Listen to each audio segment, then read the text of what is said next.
introduction. As you mentioned, my name is Vladimir. I work as a research engineer at Cenaero at the south of Belgium. And the results of this project that I'm going to show today, they were done in the past year or so with the collaboration of Von Karman Institute and Sonaca, which is a Belgian company that actually manufactures slats for mostly for Airbus, and this work here has been heavily supported and generously by the Wings project, which is again funded by the government of Wallonia, the French part of Belgium. Let me start by giving a few sentences about the background of this project. So the project has been motivated by the noise footprint made by the airplanes in their final or approach stage of landing. On the right-hand side, you see a picture. This is an acoustic map that was done by the people around the Toronto Pearson Airport. And as you can see, this map goes along the runway, and where the red color is, that is where the airplane is actually a few hundred meters above the ground, and we can see that the red color denotes roughly 75 dBs, which might not sound that loud. However, that loudness corresponds to when the two people are talking and cannot hear each other and they're standing next to each other. So it's quite a bit of noise. And, recently there's been papers treating this matter. And of course, there are health issues involved, like stress, hypertension, or mental health. And that, of course, calls for regulators to impose certain criterions on and design constraints on the aircraft manufacturers. So even before at the turn of this millennium, as you can see, there some people did experiments, microphone phase array positioned at the ground at the Amsterdam airport, where they made an acoustic map over the landing airplane. And we can see that there are quite a bit of noise sources involved during the landing or approach phase, and they can be either from the engine, or from the landing gear, or from the high lift devices. So our work mainly concerns red spots here on the wing, and the flow and the noise caused by the slats and slat tracks. The mechanism of noise created in the vicinity of the slat is quite well known, and it is very similar to the flow over an open cavity. So what we have here is at the leading edge of the slat, there is shear layer separation and then shear layer formation.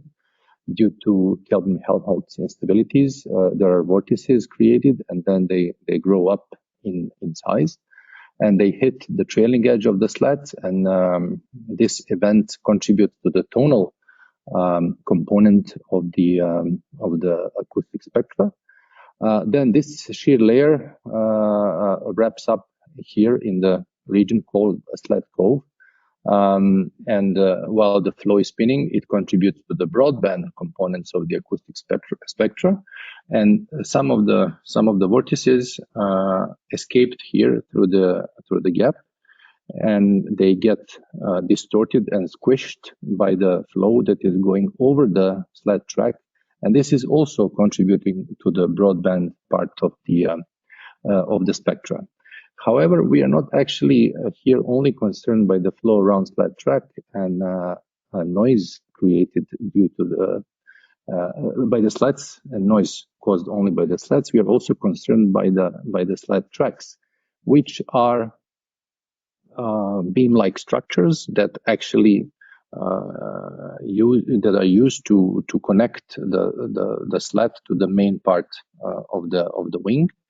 They are beam-like shaped structures, but what you can see here on this picture, they are actually positioned oblique to the flow because the wing is swept back. So due to the kinematics constraints, they have to be perpendicular to the leading edge of the wing. They are not actually aligned to the flow, and this also causes some complicated flow dynamics in the Slat Cove.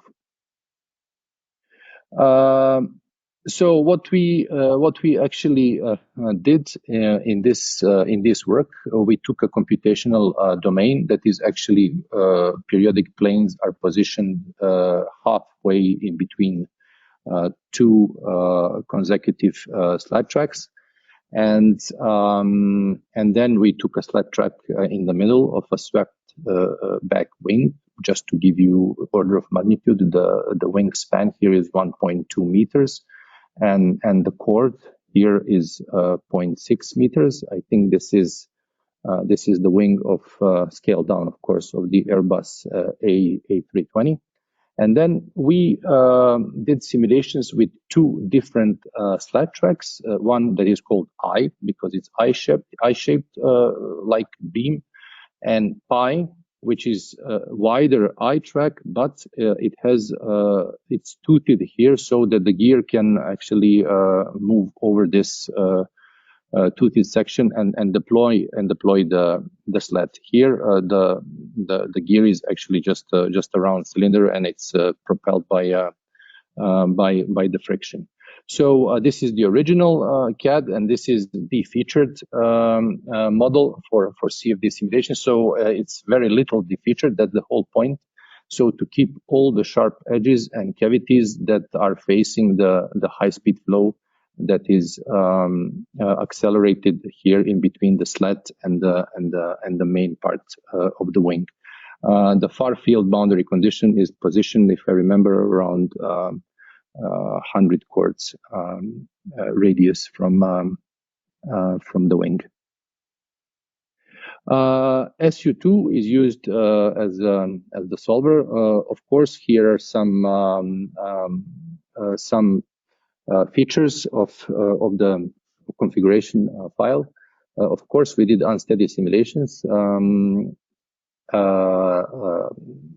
delayed detached eddy simulations, IDDES. This is the time step. The surface flow was sampled at 2 times the flow. Okay, so for the acoustic post-processing, the pressure on the solid surface. We did these simulations on 2,560 CPUs, and it takes around 3 to 4 days to pass the transient and to collect some statistics. I don't know, 10, 15 through flow times, roughly. Reynolds number 1.5 million, and the Mach number 0.13, which is a bit on the low side for landing, but it's still a decent Mach number.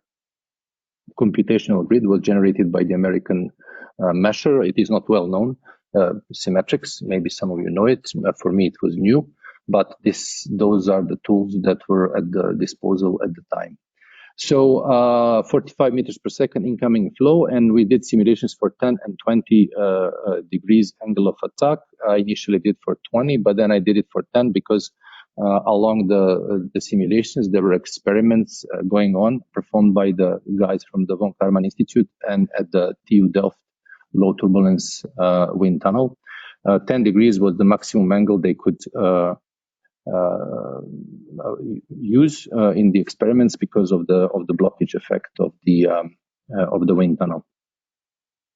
Just to show some mesh, it was quite a challenge to make a mesh. Of course, meshes can always be better. So the cell count is 92 million cells in around 65 million points. There are all types of cells involved in this mesh, not polyhedra, I think. The surface mesh is quad dominant. This measure symmetrics is actually quite okay to use because it's fully scriptable and it's easy to change and it's fast. But from my point of view, or maybe shall I say from my point-wise of view, there might be better solutions. So anyhow, these are some results.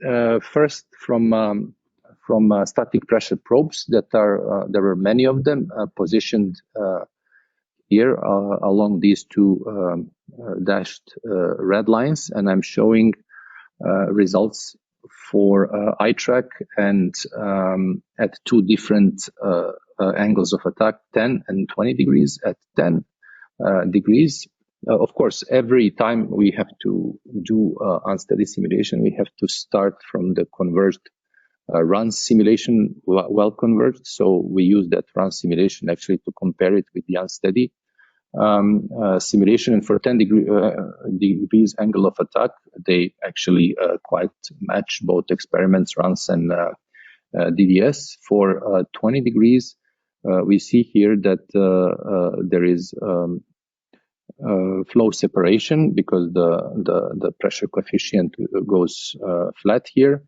which means that the DDS actually captured the flow separation, whereas run simulation just it didn't.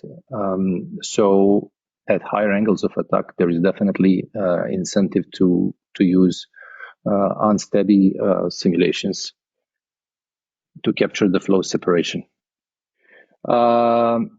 These are some contours at these lines here. So along the chord, not streamwise, but perpendicular to the leading edge, to show the development of the shear layer on both sides of the Slat track. So so-called upstream, because there is a downwash along the wing, so the flow does not look the same on the inboard side close to the airplane fuselage, and on the outboard side closer to the wing tip. And also here on this cut, it's very difficult actually to post-process this flow because it's so complex and there are so many shear layers interacting with each other. We see that there are, this is vorticity or velocity magnitude. I think it's vorticity magnitude. So we see here vortex cores. And on the next slide, we see the vertical cut just in between the slat and the main wing. And I show here the vorticity magnitude. So basically, the flow structures that we see here are flow vortices, of course, created at the inboard edge of the Slat track. So the flow separates here and goes on the top over the Slat track, and then there is also flow separation on the bottom, and also shear layer that is formed from the bottom side of this Slat track. So basically, Slat tracks is wrapped up or hugged by two shear layers that are formed at the sharp edges, and then they continue to be advected toward the main wing. And what is the consequence of this flow separation and these vortex formations is that actually, if we post-process the surface pressure saved at around, I think, 8,000 snapshots, we can make these RMS pressure distribution converged. And we can see that these vortices that emerge from the Slat track, they actually hit the main wing and leave quite some pressure fluctuations. And this is actually one of the causes of noise that is generated here in the vicinity of the Slat track. And also by Q criterion, we can extract the isosurface of Q criterion, and we see these vertical structures, how they actually look in the vicinity of the Slat track. If we look at the local pressure recording, so there were Q-light sensor positioned in the fixed leading edge here, and a little bit above, we call it at the wing, and we look at the Struhal number or frequency, non-dimensional frequency. We can see that the spectra obtained at the fixed leading edge and at the wing, it's quite close to what was obtained at TU Delft from the experiment. There is a little bit of shift here from the peaks they're a little bit off at the fixed leading edge, while at the wing we get the intensity a bit under predicted. Now there are various reasons for that, and we are in the process of heavily analyzing these results and doing more simulations to find the reasons for this mismatch. It can be mesh, although the mesh convergence was done based on 30p30n airfoil, which is heavily documented, and the flow conditions are similar. So the solver and the mesh parameters are tuned on 30p30n. So you would expect that everything should be correct, but then again, 30p30n didn't have a flat track, so and the mesh was extruded, whereas here there is no extrusion due to Slat track. So the quality of the mesh in the vicinity of the Slat track might not be actually perfect, but we are investigating possible causes as well here for the pi track. We get the same type of spectral differences. But anyhow, if we overlap the results obtained from the simulations at 10 degrees angle of attack, we can see that, and that was the purpose, to see the influence of the Slat track on the noise generation of the whole Slat track main wing system. We can see that there is a little bit of difference, which means that Slat tracks do contribute to the overall noise level, and some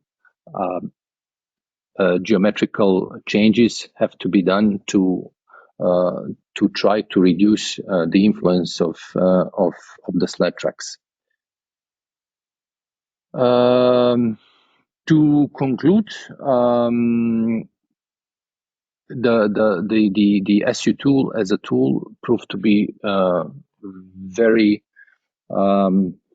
how to say, I'm not going to say easy to use, but we use it on a daily basis. So for us, it's the main tool to continue to work on this type of problems.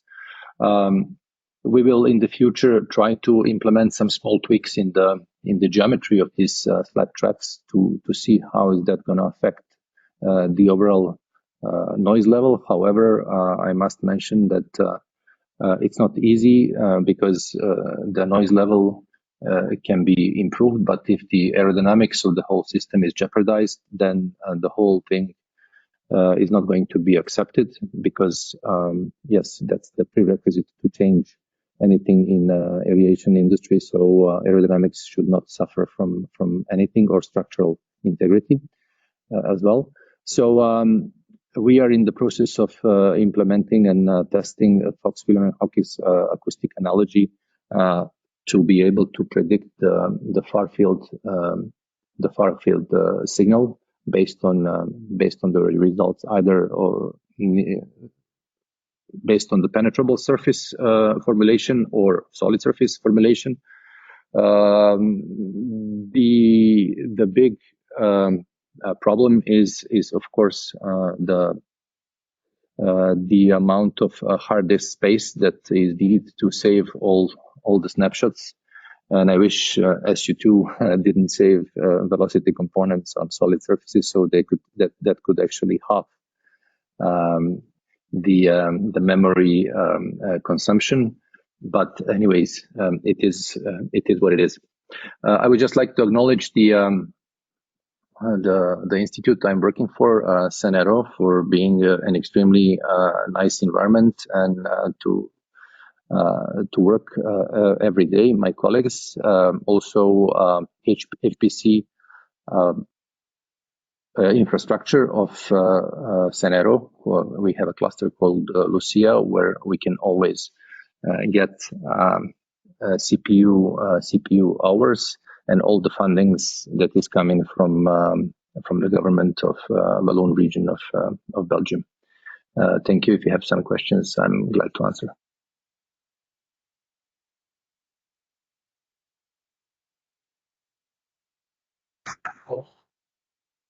Are we muted?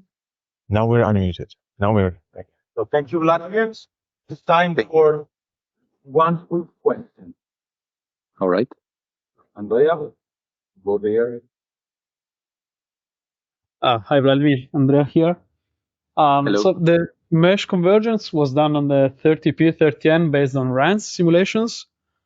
On that case, no, both actually on IDDS. okay. So okay. Yeah. Thanks. Good. So if you have further questions or curiosities, then you know how to approach Vladimir. So let's thank him again.